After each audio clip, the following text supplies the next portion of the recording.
Bueno, hermanos, vamos a hablar de este interesante tema sobre que hay que predicar la palabra. Quisiera empezar contándoles una ilustración, una anécdota, una historieta. Había un niño que le decía a su papá, nos bajó de su cuarto y le dijo a su papá, papá, yo quiero ser predicador. A ver, haz algo, quiero ver si vas a ser un buen predicador, si puedes ser o no puedes ser predicador. Pues yo estaba en mi cuarto, estaba orando, estaba leyendo la Biblia. Sabes que tú no puedes ser predicador, tú no puedes ser predicador, te falta manera. Bueno, pasan los días, vuelve el niño con su papá y le dice, papá, yo quiero ser predicador, yo quiero ser predicador, yo quiero ser pastor. A ver, hijo, vuelve a intentar, predica algo aquí. Bueno, yo estaba en mi cuarto, estaba leyendo mi Biblia y pues estaba orando. No, hijo, sabes que tú no puedes ser predicador. Okay, el niño va y se esfuerza otra vez y regresa. Papá, yo quiero ser predicador. Hijo, tú no puedes ser predicador, tú no puedes ser predicador, no tienes manera para ser predicador. Pero ahora sí puedo. A ver, hijo, adelante. Demuéstranos que puedes ser predicador. Yo estaba en mi cuarto y estaba orando y estaba leyendo la palabra. Hijo, sí puedes ser predicador. Bueno, esta ilustración nos enseña lo que muchas veces se confunde la predicación, ¿verdad?, con una entrega llena de euforia. Y no importa el contenido. El contenido, si es entregado en forma apacible, no les causa el mismo efecto que si es entregado de forma eufórica. Pero, ¿qué es esto de predicar la palabra y por qué hay que predicar la palabra? Bueno, quisiéramos, hermanos, ir a 2 Timoteo capítulo 4, versículo 1 al versículo 8. Y aquí tenemos al apóstol Pablo encargándole al joven pastor Timoteo el ministerio de la predicación de una forma tan precisa que también es apropiado y relevante para nosotros tomar aquí lecciones bien concretas y bien prácticas y bien directas de lo que se espera de nosotros que entendemos Dios ha llamado a predicar su palabra. Permítanme leerlo, el pasaje completo del versículo 1 al versículo 8, y ustedes, por favor, escuchen con atención la palabra de Dios. Dice Pablo, guiado por el Señor: Te encarezco delante de Dios y del Señor Jesucristo, que juzgará a los vivos y a los muertos en su manifestación en su reino, que prediques la palabra, que instes a tiempo y fuera de tiempo, redarguye, reprende, exhorta con toda paciencia y doctrina. Porque vendrá tiempo cuando no se oirá la sana doctrina, sino que teniendo comezón de oír, se amontonarán maestros conforme a sus propias concupiscencias, y apartarán de la verdad el oído y se volverán a las fábulas. Pero tú sé sobrio en todo, soporta las aflicciones, haz obra de evangelista, cumple tu ministerio, porque yo ya estoy para ser sacrificado y el tiempo de mi partida está cercano. He peleado la buena batalla, he acabado la carrera, he guardado la fe. Por lo demás, me está guardada la corona de justicia, la cual me dará el Señor, juez justo, en aquel día, y no solo a mí, sino también a todos los que aman su reino. Señor, queremos darte gracias por tu palabra, por la forma en que tú has hablado a tu pueblo, Señor, y nos has recordado la importancia de tener un compromiso serio contigo en nuestras vidas. Pero también, Señor, en este pasaje nos quieres hablar del compromiso que tú quieres que nosotros tengamos en cuanto a lo que vamos a decir, lo que vamos a enseñar a tu pueblo, lo que vamos a enseñar aún a los que no son tu pueblo, como tú esperas de nosotros una fidelidad absoluta a tu palabra. Pedimos que tu Espíritu Santo nos ilumine para entender completamente bien tu palabra, Señor, y poder obedecerla. Concédenos, Señor, esta gracia de tu Espíritu. En Cristo Jesús. Amén. Amén. Hay que predicar la palabra. En este pasaje, Pablo está en sus últimos días. Pablo está encarcelado. Por todo lo que leemos en esta carta, Pablo ya está despidiéndose de su lector, en este caso Timoteo. Pablo está ya consciente de que muy probablemente no va a salir vivo de la prisión. Y lo que está haciendo Pablo es como pasándole la estafeta al siguiente corredor, que es Pablo. Y le está encargando que él continúe corriendo la carrera. Es como que Pablo está ya despidiéndose y está pasando la empresa de la predicación, la tarea de la predicación a su hijo, a quien más confianza le tiene, para que vele en este ministerio. Y por esta razón, hermanos, en este capítulo tenemos un llamado muy especial, no solo para Timoteo, sino también para nosotros, considerar por qué hay que predicar la palabra. Y en estos versículos, primeros 8 versículos, podemos notar este énfasis de Pablo tan especial. Y podemos dividir para nuestro estudio, hermanos, el capítulo o el pasaje en dos partes principales. En primer lugar, el versículo 1 y 2 nos enseñan la responsabilidad de predicar la palabra. ¿Qué implica esa responsabilidad? ¿Cuál es su alcance? En segundo lugar, versículos 3 al 8 nos enseñan las razones del por qué hay que predicar la palabra de Dios. Entonces, en primer lugar, Pablo nos pone el gran encargo, la gran responsabilidad, y después nos da a Pablo dos razones bien fuertes que vamos a considerar por las cuales debemos predicar la palabra. Y en primer lugar, entonces, veamos la responsabilidad en sí misma de predicar la palabra. Nosotros debemos ver que es una responsabilidad muy especial y muy importante, que si nosotros hemos sido llamados a predicar, tenemos que entender el peso de esto.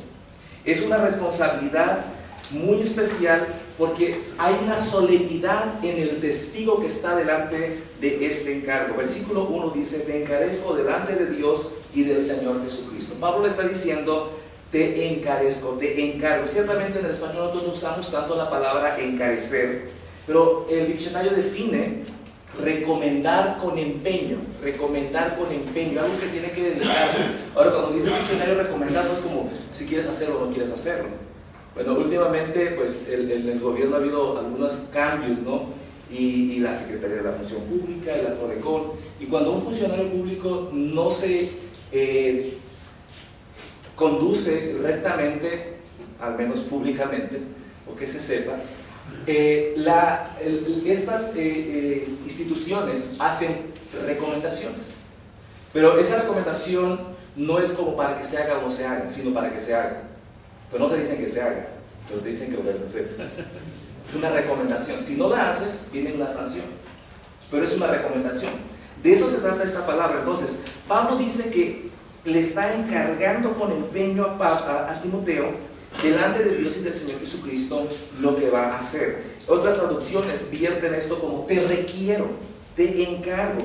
Es la misma palabra que Pablo usa en 1 Timoteo capítulo 5, versículo 21, que el hermano anteriormente leía. Te encarezco. Es la exhortación final de Pablo. Es el último encargo que Pablo le va a hacer así ministerialmente a su hijo Timoteo. Y es una responsabilidad que tiene una solemnidad por su testigo, que es nuestro Señor Jesucristo. Te encargo delante de Dios y del Señor Jesucristo que prediques la palabra. Nuestro testigo, dice Pablo, de este encargo es Dios mismo. Es Dios mismo, y estas palabras delante de Dios y del Señor Jesucristo, la construcción, la sintaxis griega, da la idea de que se refiere a Jesucristo como Dios mismo. Él es Dios y Señor Jesucristo. Y estas palabras nos recuerdan muchas ocasiones cuando oficiamos una boda, decimos: delante de la presencia de estos testigos que están aquí delante de nosotros, y delante de la presencia de Dios unimos a fulano y a fulano, con dándole una importancia a la presencia de Dios en ese momento. Y lo que Pablo está diciendo aquí es que el caso es serio. Pablo le dice a Timoteo: Timoteo, el caso es serio. Te voy a hacer un encargo delante de nuestro jefe. El jefe está aquí. Todas las veces que tú hagas lo que te voy a encargar, tú estás en presencia del jefe. Tú no te puedes conducir con liviandad, porque nuestro jefe nos va a llamar a cuentas. Seguidamente Pablo dice que juzgará a los vivos y a los muertos. Te voy a hacer este encargo, pero no es un encargo para que lo olvides. Es un encargo que tú tienes que tener la conciencia que un día vamos a ser llamados a cuentas. Y justamente pues el autor de Hebreos nos dice que los pastores velan por las almas de la congregación como quienes han de dar cuentas. Vamos a ser llamados a dar cuentas a Dios. Y esta solemnidad de este testigo que es Dios mismo, Cristo mismo, ante este llamado a cuentas puede suceder en cualquier momento, porque dice que juzgará, y la idea es de un juicio que está a la puerta, en su manifestación y en su reino. Estamos esperando eso, y el Señor va a traer todo delante de nosotros y vamos a ser llamados a juicio. Pero nosotros no podemos tomar la tarea de la predicación en forma liviana, porque delante de nosotros está Dios, Jesucristo, viendo todo lo que hacemos. Nosotros no podemos improvisar, nosotros no podemos sacar sermones maruchan. No podemos hacer eso. Se nos ha encargado esta tarea teniendo al mismo Señor Jesucristo como testigo de ese encargo. De ahí entonces que esta responsabilidad demanda que nosotros entendamos la solemnidad del testigo, pero también demanda que nosotros entendamos la singularidad del texto. La singularidad del texto. Versículo 2, Pablo le dice: te encarezco que prediques la palabra. Es una responsabilidad muy seria porque hay una singularidad del texto a predicar. Que prediques la palabra. No hay muchas opciones de qué predicar. Tú eres un predicador de la palabra. Y un predicador, la idea de esta figura era una persona, un heraldo que iba con un mensaje de pueblo en pueblo por parte del imperio, así como se usaba esta palabra. Ese heraldo no venía a inventar su mensaje, ese heraldo venía a entregar un mensaje directo de la sede del imperio. Y así somos nosotros los predicadores, vamos no a inventar un mensaje, sino a entregar un mensaje que ya ha sido comunicado, y es el mensaje de la palabra. No tenemos que esperar como una revelación nueva para entender la revelación, ¿no? Una revelación para la revelación. No, ya nos fue dada la palabra. Entonces, como heraldos, como predicadores, el mensaje está definido, y es la palabra. Y de esa palabra, versículos atrás, en el capítulo 3, versículos 16 y 17, Pablo ha dicho que es inspirada por Dios, es útil para enseñar, redarguir, corregir, instruir en justicia, a fin de que el hombre de Dios sea perfecto, completo, maduro, enteramente preparado para toda buena obra. De manera que no hay necesidad de más que predicar el mensaje de la palabra. En el capítulo 2, versículo 9, la define como la palabra de Dios. En el capítulo 2, versículo 15, la palabra de verdad. Y lo que está aquí entonces diciendo Pablo a Timoteo, que prediques la palabra, que expongas solamente lo que el texto de Dios dice. Hermanos, ¿quién mejor que Jesucristo para ilustrar la exposición del mensaje de Dios? En Juan capítulo 12, versículos 49 y 50, Jesucristo dice lo siguiente: porque yo no he hablado por mi propia cuenta, y Él es Dios, pero dice, yo no he hablado por mi propia cuenta, sino lo que el Padre mismo me ha enviado, me ha dado mandamientos sobre lo que he de decir y lo que he de hablar. Y sé que su mandamiento es vida eterna. Por eso lo que hablo, lo hablo tal como el Padre me lo ha dicho. Pues, aún nuestro Señor Jesucristo estaba limitado, por decirlo de una manera, al mensaje que debía decir, el mensaje de Dios Padre. Y es así como Pablo también dice que únicamente la predicación de la palabra es lo que Dios bendice para la salvación de los pecadores. Es que a veces la predicación de la palabra no da resultados. Sentimos esa presión. No da resultados la predicación. Necesitamos innovar, necesitamos hacer cosas pues más diferentes, más apropiadas. Pablo dice en 1 Corintios 1:21, pues ya que la sabiduría de Dios, el mundo no conoció a Dios mediante la sabiduría, agradó a Dios salvar a los creyentes por la locura de la predicación. Por esa razón debemos predicar la palabra. Cuando nosotros nos dedicamos a predicar la palabra, vamos a eliminar de nuestra predicación toda superficialidad, todo capricho de nosotros mismos y aún de nuestra congregación, si nosotros somos fieles a la palabra de Dios. No vamos a sentirnos presionados ni por nosotros mismos, ni por la iglesia a decir algo, si nosotros estamos siendo fieles a la palabra de Dios. Así que es una gran responsabilidad el que hay que predicar la palabra, por la solemnidad del testigo que es Dios mismo, que nos ha de llamar a rendirle cuentas, pero también por la singularidad del texto. Es la palabra, solamente la palabra. Y cuando predicamos la palabra, hablaremos de todos los temas de la vida. Y en todos los temas veremos a Cristo. Y en toda la Biblia veremos a Cristo, que es la palabra hecha carne. Pero esta responsabilidad nos puede parecer perturbadora hasta lo que hemos leído del pasaje. Predicar la palabra. ¿Y cómo le hacemos, Pablo, para predicar la palabra? Bueno, los siguientes palabras, los siguientes imperativos, y vemos aquí también 4 siguientes restantes del versículo 2 nos dicen cómo hacerlo. ¿Cómo predicar la palabra? Bueno, una de las formas, y esto nos empieza a llevar a considerar la responsabilidad a la luz de la semblanza de la tarea. ¿Cómo luce esto de predicar la palabra? Bueno, dice que instes a tiempo y fuera de tiempo. Que instes a tiempo y fuera de tiempo. Y la idea de aquí de Pablo es que el predicador debe de estar siempre dispuesto para predicar. Debe estar siempre dispuesto. Cuando la palabra que va a ser comunicada es bienvenida y cuando no es bienvenida. Cuando hay el deseo de escuchar, cuando no hay el deseo de escuchar. El predicador siempre debe estar disponible para predicar. Debe estar siempre preparado para predicar. Y si esto es así, sea que va a ser recibido bien o sea que no va a ser bien recibido, debe predicar. Entonces la idea es siempre debe de estar listo y disponible para predicar. No hay un momento en que no podamos predicar. Es la idea del pasaje. Entonces nos habla de estar siempre listos, siempre disponibles para predicar la palabra. Esta es la semblanza de la tarea. Pero también podemos seguir leyendo y dice redarguye. ¿Cómo se hace esto de predicar la palabra con disposición? Pero también dice redarguye. Y la idea de esta palabra es convencer de una culpa. Jesucristo dice, ¿quién de ustedes me redarguye a mí de pecado? Y es cierto que los religiosos del tiempo de Jesucristo lo señalaban por no guardar el sábado, por ejemplo, pero podían convencerlo de pecado con argumentos y con pruebas jamás. Y es la idea aquí del uso de esta palabra. Nosotros tenemos que convencer de pecado a nuestros oyentes, pero noten ustedes que esto no es porque en nuestro criterio es pecado algo, sino porque estamos a la luz de la predicación de la palabra.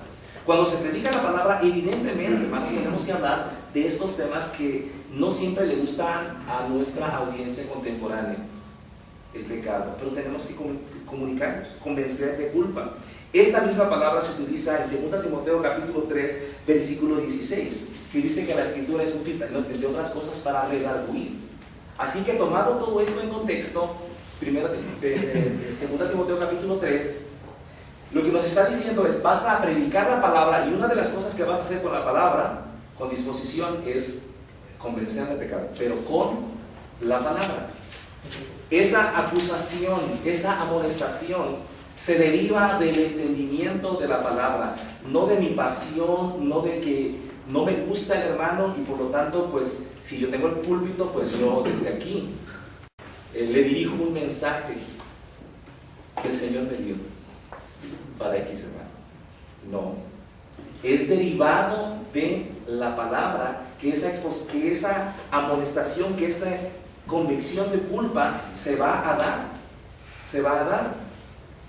El siguiente, bueno, en este momento vivimos en la época donde hay predicadores de renombre que dicen que no van a hablar de pecado. Entonces no están predicando la palabra, no han entendido de qué se trata la predicación, ni son predicadores ni están predicando la palabra, menos. ¿Cómo sigue siendo esta semblanza de la tarea? Siguiente palabra dice reprende, y la idea de esta palabra es como encimada con la anterior, es acusar de algo mal, de censurar de que algo está mal. Y es algo de agregar severidad a la reprensión. Y los que somos padres sabemos que cuando reprendemos a nuestros hijos, no lo hacemos porque no los queremos, no lo hacemos porque no los amamos, sino justamente porque los amamos. Cuando nosotros llegamos a pasajes de la Biblia que exponen el pecado y Dios es bueno y es sabio, y aún predicando como la Biblia enseña expositivamente, surgen los temas que la iglesia necesita justo en ese momento. Surgen los pecados, son revelados los pecados que alguien de nuestra congregación está viviendo. No podemos hacer otra cosa que comunicar eso, y tenemos que reprender con severidad y no decir, es que si se va. ¿Saben qué gente en la iglesia se queda porque se les habla así? Porque están cansados de ir a iglesias donde siempre se les consintió y ellos esperaban que alguien les dijera la verdad. Y hay gente que está esperando que alguien, un predicador, hable la verdad y le diga, ¿sabes qué, hermano? A la luz de Dios has pecado. Y es porque amamos a nuestra audiencia. Y es porque amamos a nuestra audiencia. ¿Cómo sigue Pablo aquí dando una semblanza de la tarea? Dice, exhorta. Y esta palabra en español como que entendemos que hay hermanos que tienen ese don de exhortación porque son regañones. Yo tengo el don de exhortación. Bueno, esa palabra no tiene esa connotación en el sentido justo de la palabra. Esta palabra viene de la misma palabra que se utiliza para hablar del Espíritu Santo como el consolador. Pues esta palabra exhortación tiene que ver con consolar. La palabra de Dios también, cuando la predicamos, trae consolación a nuestra audiencia. Nos trae consolación para toda situación.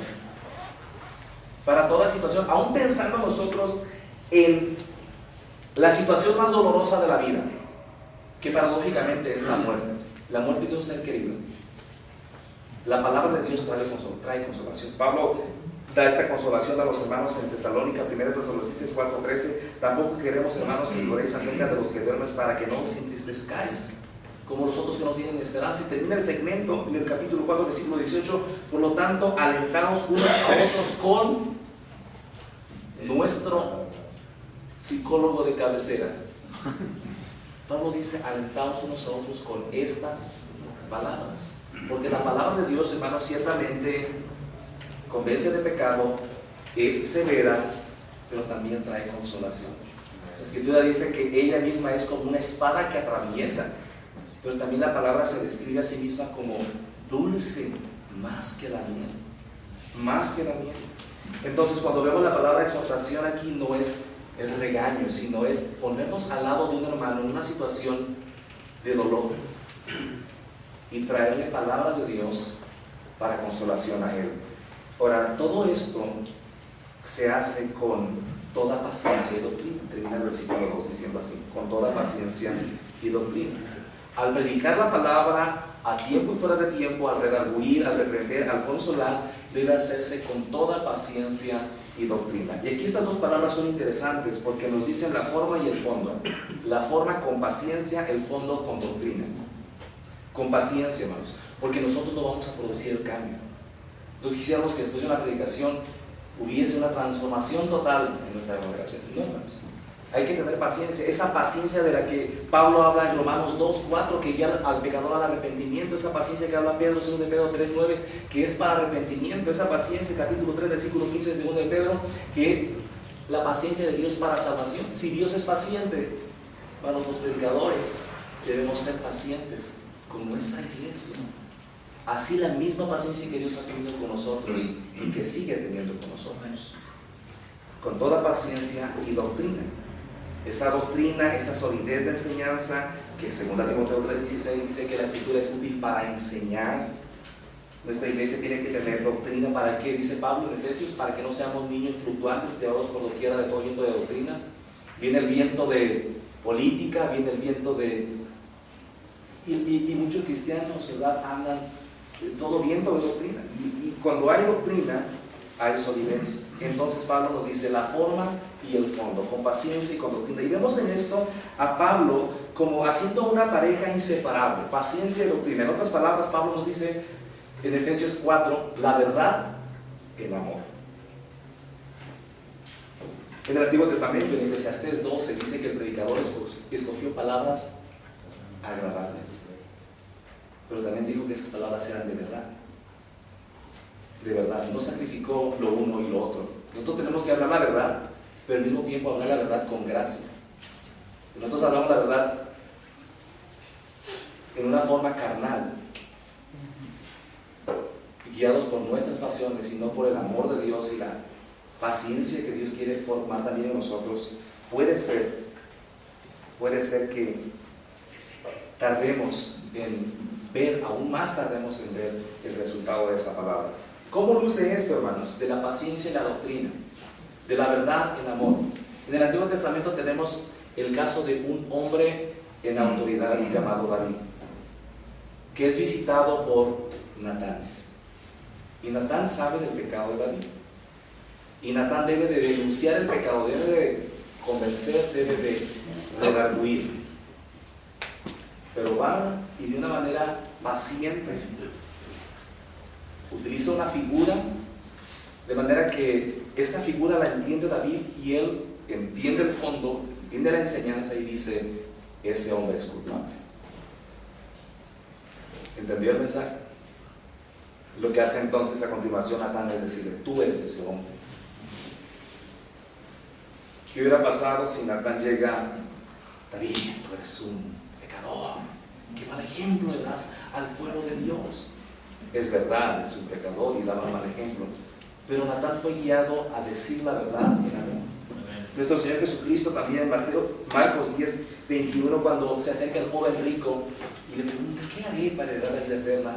Y ustedes conocen la historia. En Marcos dice que entonces Jesús, mirándole, le amó, le dijo, le amó. Jesús sabe todas las cosas. Jesús sabía de este hombre todo, sabía la respuesta y todo. Pero aún así el Señor le habló, pero le habló, dice que le amó.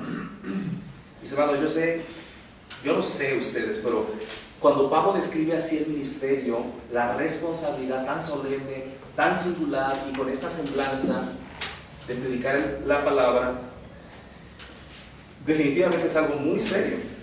Es algo que demanda mucha responsabilidad, y quizá algunos de los lectores de Pablo, incluidos quizá nosotros, en algún momento podríamos decir: Pablo, por favor, sé considerado por nosotros, tenemos muchas ocupaciones y nos pides que prediquemos de esa manera. Pablo, o tienes consideración de nosotros o no predicamos. ¿Qué creen que nos diría Pablo? No prediquen. Eso yo creo que nos diría Pablo. Pablo no va a cambiar la instrucción de Dios para que nosotros nos sintamos mejor. Porque el trabajo está definido, la tarea está definida, el mensaje está definido, no se puede cambiar. Pero Pablo, ¿por qué así? ¿Por qué de esa manera nos encargas esto?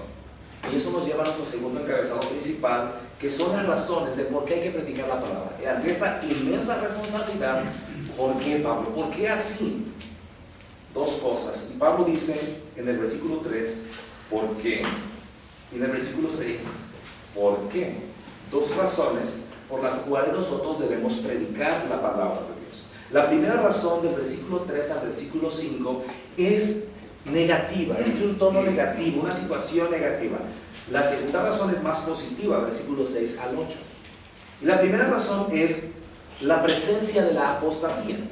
Versículo 3 empieza a describir el carácter y la conducta de los apóstolas. Porque vendrá tiempo cuando no sufrirán la sana doctrina. No van a soportar la gente la enseñanza de la palabra de Dios, la doctrina. La gente dice: no queremos doctrina, queremos a Cristo.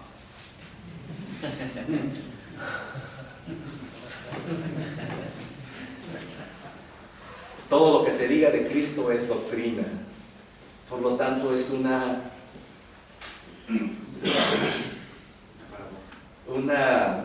contradicción en sí misma esa declaración.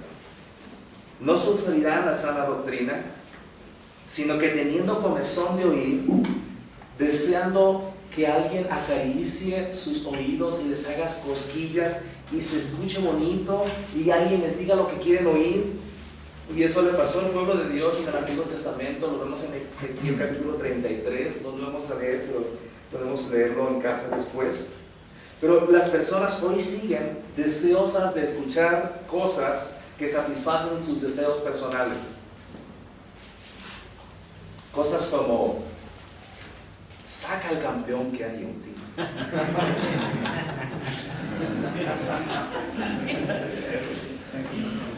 Cosas como: 5 pasos para ser feliz, 5 pasos para ser próspero.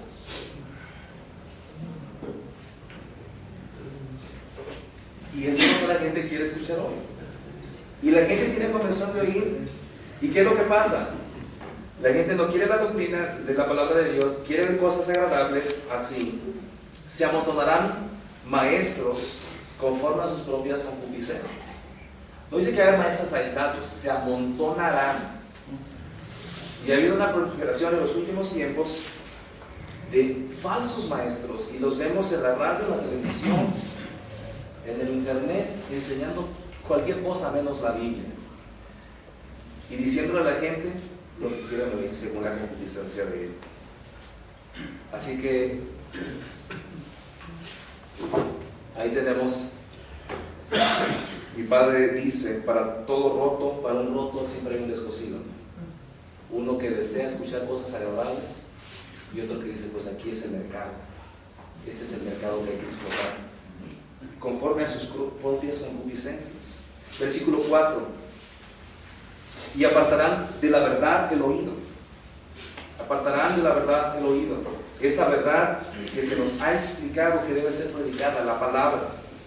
Esa palabra de verdad que nos ha dicho el capítulo 2. Apartar la palabra, la verdad de la palabra, la verdad el oído. ¿Para qué? Para volverse a las fábulas. Entonces se dan cuenta, no es que la gente no quiere oír nada. La gente sí quiere oír, porque la gente, el ser humano es intrínsecamente religioso. Es un ser espiritual, es un ser religioso. Quiere escuchar algo, pero algo que le agrade, que complazca sus deseos, sus concupiscencias. Y se volverán a las fábulas, a los mitos.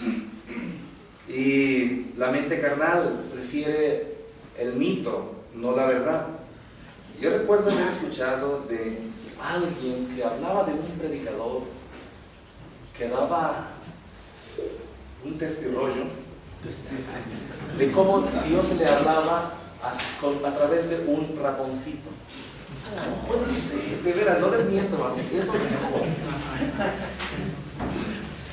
Dice uno: fíjate, no puede ser. Pero estamos en esa época donde las personas prefieren las fábulas, los mitos, la fantasía.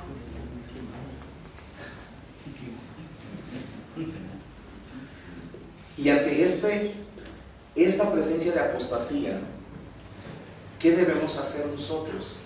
¿Qué debe hacer Timoteo? ¿Qué debe hacer el predicador? El predicador no puede quedarse y decir: bueno, qué feo está la situación.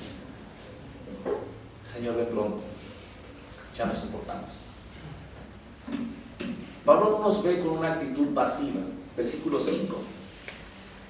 Ahora voltea a ver al predicador en medio de esa presencia de la apostasía y le dice: pero tú, sé sobrio, soporta las aflicciones, haz obra de evangelista, cumple tus ministerios.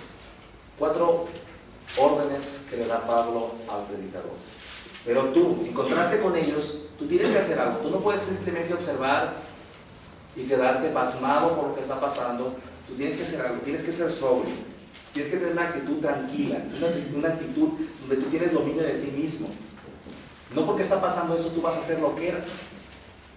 Tú tienes que tener dominio de ti mismo, tienes que ser sobrio, pero también tienes que soportar las aflicciones, porque al permanecer enseñando la verdad en medio de tantos maestros que enseñan lo que agrada al oído, van a venir aflicciones, va a venir crítica, va a venir aflicciones que nos pueden quitar esto justamente, la sobriedad.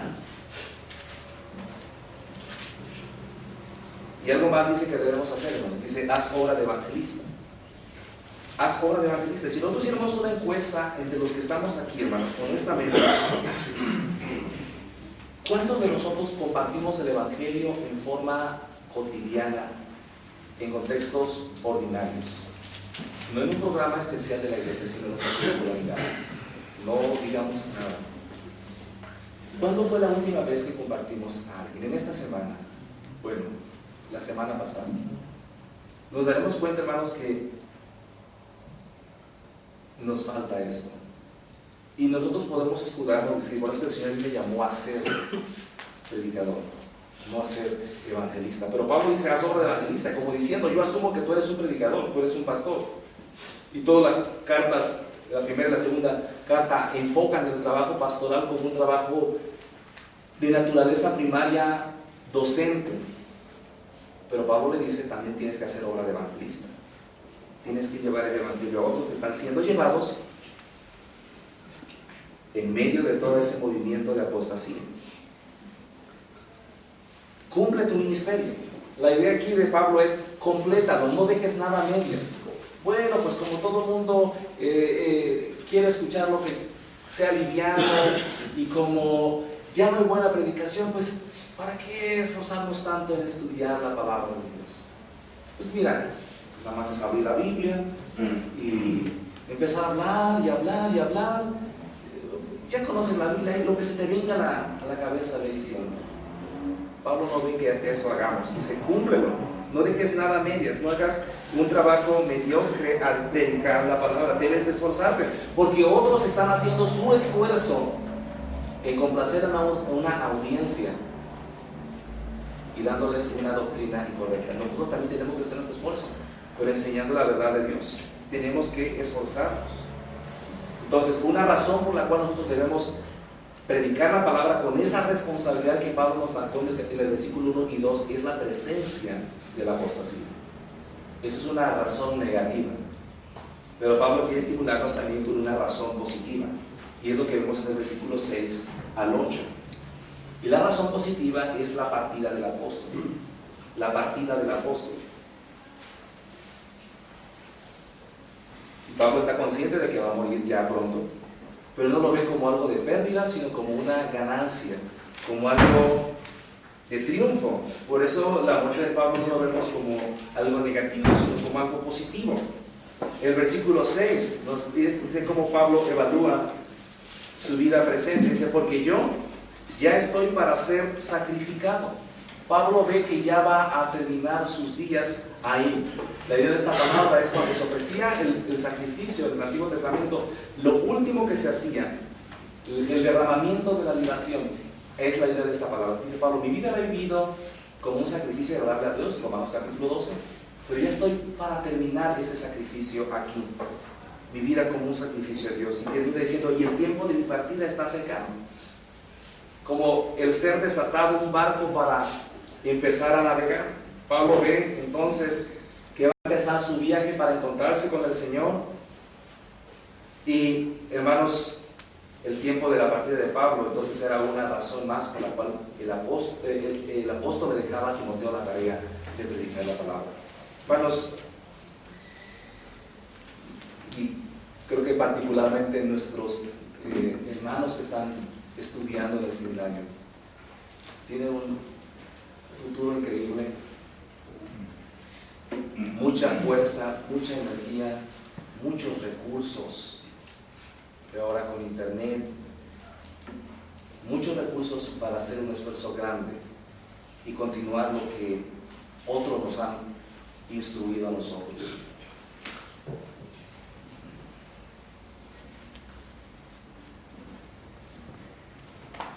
Versículo 7, algo más de Pablo en su partida. He peleado la buena batalla. Pablo ahora mira hacia atrás, mira su pasado con satisfacción. He peleado la buena batalla. Sabemos que Pablo muchas veces nos hablaba en este lenguaje devotivo, y aquí la idea es he agonizado la buena agonía. Una palabra fuerte. La lucha es difícil, la lucha de la fe es difícil. He acabado la carrera. Ahora en términos como un atleta, él ha cumplido el plan de Dios para su vida. He guardado la fe. Pablo fue fiel al mensaje. Eso es lo que ve Él hacia atrás, y esperamos nosotros que ojalá eso se pudiera decir de nosotros también cuando muramos. Que guardamos la fe, que cumplimos la carrera. Y versículo 8 al final, Pablo da una mirada hacia el porvenir. Por lo demás, está por venir, ¿qué me espera?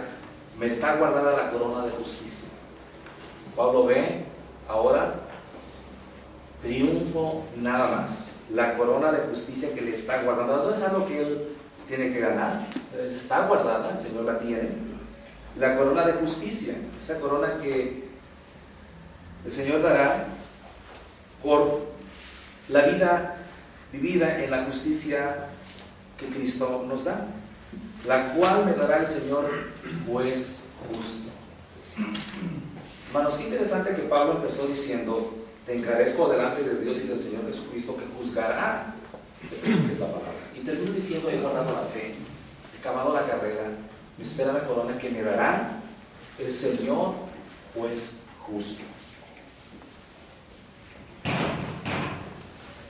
Pablo sabe que puede ser, aún en estos últimos días, criticado al final de su vida, y que va a ser injustamente juzgado por jueces terrenales. Pero él confía en la justicia de Dios en Cristo, que le será dada esta corona como algo que Dios da a aquellos, que dice al final, no solo a mí, sino a todos los que aman su venida. De manera que puede ser que el predicador muchas veces se sienta juzgado por la congregación y quiera complacer a la congregación.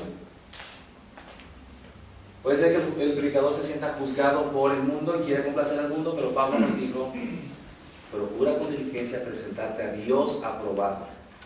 La aprobación nuestra, como predicadores, debe venir de Dios, no de la iglesia. Dios usa la iglesia para confirmar el llamado que nos ha hecho, pero Dios no usa la iglesia para juzgarnos. Dios es el juez, el que nos va a llamar a cuentas, para nosotros rendir cuentas de lo que hicimos con la predicación. Y aún, hermanos, y es con mucho respeto a nuestros maestros del seminario, ellos nos formaron, pero aún ellos no serán nuestros jueces. Ojalá fueran ellos. Por la amistad puede ser que sean más ligeros, más livianos. Una cenita y bien ligera la calificación. Pero no, pues el Señor no va a ser así. Y no es para complacer tampoco a la congregación ni a la gente, porque Pablo en Gálatas 1 dice: si yo tratase de agradar a los hombres, ya no estaría agradando a Dios. Sería siervo no de Dios, sino de los hombres. Amados hermanos, con esto que Pablo nos dice aquí, creo que Pablo por un lado quiere animarnos a predicar la palabra, la sola escritura. Y hermanos, es mi deseo también comunicar este ánimo de Pablo, que seamos animados a predicar la palabra. Es un trabajo duro, es un trabajo cansado, decía un maestro en el seminario, es sudor mental. Y vaya que sí es sudor mental. Por otro lado, hermanos, yo quisiera desanimarlos también. Si después de ver la forma en que Pablo nos plantea la tarea de predicar la palabra, conscientes de la solemnidad del testigo, de la singularidad del texto y de la semblanza de la tarea, esto está muy pesado, yo tengo muchas cosas que hacer, ¿por qué vamos a ser más relajados? La idea entonces también sería, hermanos, desanimarlos, si no vamos a predicar la palabra. Si no vamos a predicar la palabra, es mejor desanimarnos a no predicar. Porque entonces estaríamos justamente haciendo lo que los apóstoles están haciendo. Y no queremos hacer eso. Pablo le dice: pero tú, ante la presencia de los apóstoles, tú tienes que hacer algo distinto, tú tienes que cumplir tu ministerio, tú tienes que esforzarte, tú tienes que ser sobrio. Y es verdad, hermanos, yo sé que es bien pesado. Yo, como algunos de ustedes, también tengo un trabajo que nos demanda horas, un trabajo fuera de la iglesia, y que la noche es nuestra mejor hora para estudiar, para predicar. Y sí, a veces uno se cansa. Pero hermanos, si hemos sido llamados por Dios y hemos sido movidos por el Espíritu Santo a esta tarea, Él nos va a empujar también a cumplirla, como Pablo dice, completamente, cumple tu ministerio. Quiero, hermanos, sobre todo, más que desanimarlos, aunque también quisiera desanimarlos, quisiera más bien animarlos a que seamos fieles en la aplicación de la palabra. Los tiempos de apostasía son más que evidentes a nuestro alrededor. Así que Dios quiera ver en todos los que estamos aquí, y no solamente nosotros, sino nosotros que nos pidieron a hombres que predican la palabra. Oramos, hermanos. Señor, queremos darte gracias, muchas gracias, porque nos has llamado a comunión contigo. Pero Señor, también nos has dado una grande bendición, el ser llamados a comunicar tu palabra, a predicar tu palabra, a ponerle sonido a tus palabras, Señor. Nosotros no somos los que creamos el mensaje, sino solamente somos instrumentos en que tu Espíritu Santo puede usar para ponerle sonido a tu mensaje.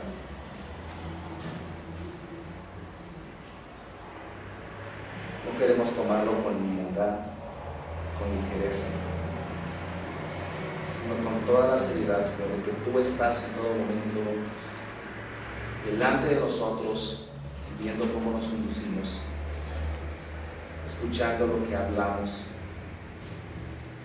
Señor, que tu palabra no pasará.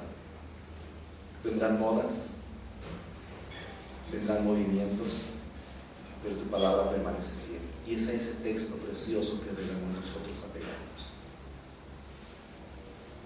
Y hacerlo en esta forma en que la verdad es proclamada, los pecadores son confrontados con su realidad para poder venir humillados a recibir la gracia. Pero Señor, nosotros no quisiéramos separar jamás la paciencia de la doctrina. Quizá muchas de las veces somos muy impacientes, pero ayúdanos a tener fresco, Señor, como tú has sido paciente y eres paciente también para nosotros. Y esa paciencia, tenerla, Señor, hacia nuestros hermanos y hermanas igualmente débiles como nosotros. Hoy más que nunca, Señor, necesitamos nosotros ser fieles a ti y a tu palabra, y demandas de nosotros esa fidelidad. En medio de tantas doctrinas heréticas disfrazadas con apariencia de verdad, y aún usando tu palabra, nosotros no podemos permanecer pasivos, sino tenemos que ser diligentes. Te pedimos, Señor, que tú fortalezcas a cada predicador, que tú nos des ese ánimo cuando muchas de las veces, en nuestra opinión, parece no tener sentido, parece no dar fruto. Pero Señor, tú estás trabajando detrás del escenario, tu buena voluntad. Señor, levanta más predicadores de tu palabra. Bendice a los nuevos predicadores, Señor. Y síguenos, Señor, conservando a los predicadores con experiencia para seguir siendo nutridos a través de ellos. Gracias por tu palabra, Señor. Glorifica tu palabra.